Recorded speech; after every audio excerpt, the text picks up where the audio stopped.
Zašto vas telo boli kada je duša umorna? Dobrodošli u razgovore koje leče. Ja sam Biljana Dimitrijević.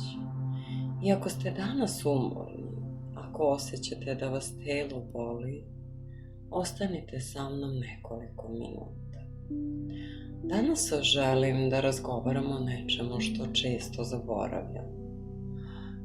Naše telo i naše emocije nisu odvojene. Kada smo dugo pod stresom, kada ćutimo ono što nas boli, kada mesecima ili godinama nosimo teret, naše telo počinje da govori. Nekoga zaboli vrat, nekoga ramena, nekoga stomak, nekome se stegne vilica. To ne znači da je svaki bol nastao zbog emocija.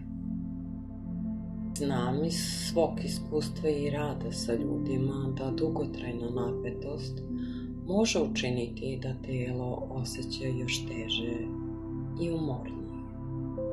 Koliko puta ste rekli samo još ovo da završi, a vaše telo je odavno govore stani.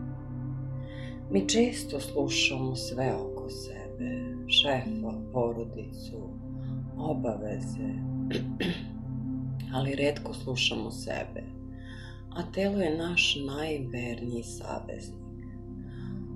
Ono ne traži mnogo, traži malo sna, malo pažnje, malo ljubavi i malo mira. I kada mu to dugo uskraćujemo, počinje da nas boli. Zato vas danas neću pitati gde vas boli. Pitaću vas šta već dugo nosite u sebi.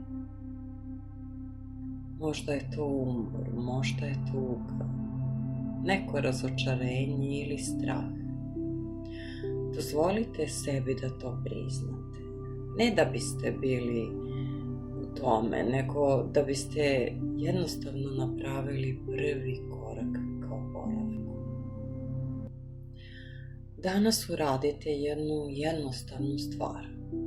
Sedite na mirno mesto, zatvorite oči. Stavite obe ruke na deo tela koji vam je danas najnapetiji.